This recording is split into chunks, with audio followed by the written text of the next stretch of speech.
لیکن کبھی ہمیں یہ سوچنا چاہیے کہ اس محبت کے تقاضے کیا ہیں. دیکھو انسانوں میں محبتوں کی مختلف قسمیں ہوتی ہیں. محبت انسان کو باپ سے بھی ہوتی ہے، ماں سے بھی ہوتی ہے، بیوی سے بھی ہوتی ہے، بچوں سے بھی ہوتی ہے، اپنی اولاد سے یا اور دوسرے بچوں سے وہ بھی ہوتی ہے، استاد سے بھی ہوتی ہے، اور شیخ سے بھی ہوتی ہے، اور دوستوں یاروں سے بھی ہوتی ہے. لیکن ہر محبت کے رنگ مختلف ہیں. بچوں سے محبت ہوتی ہے، اس کو آدمی گود میں اٹھا لیتا ہے، اسے پیار کرتا ہے.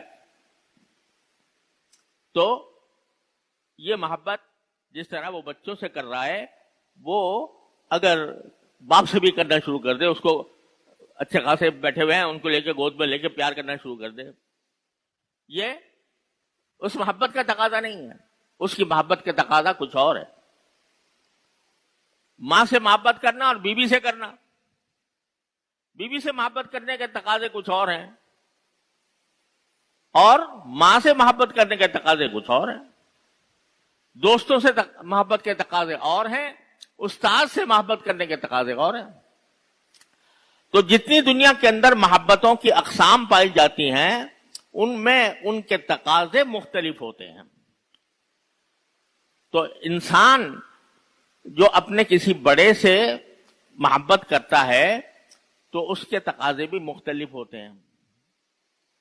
کوئی بڑا ہے، استاد ہے مثال کے طور پر، اس کی عزت کرے گا، اس کی عظمت کرے گا، اس کی حتی الامکان بات بھی مانے گا. لیکن ساتھ ہی اگر اس سے اختلاف بھی ہو جائے کسی معاملے میں تو کوئی برائی نہیں.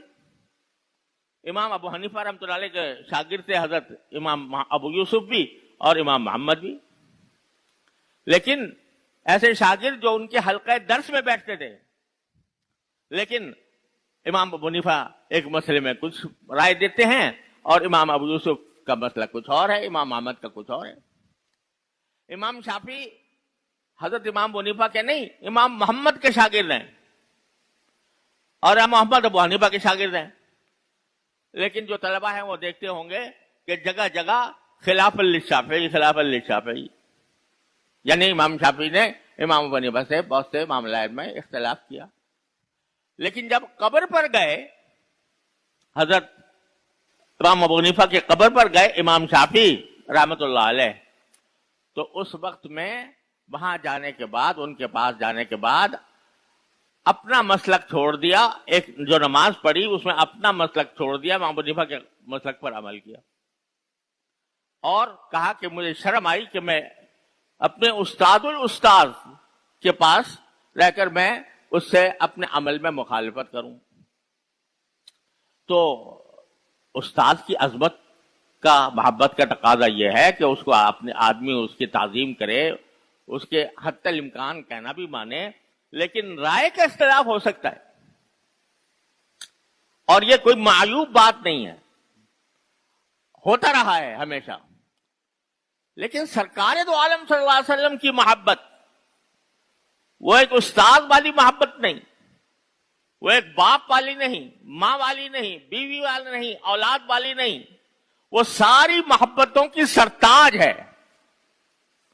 اور اس کا جو اصل محبت کا اصل تقاضا ہے وہ سرکار دو عالم صلی اللہ علیہ وسلم کی اتباع، آپ کے بتائے ہوئے راستے پر چلنا،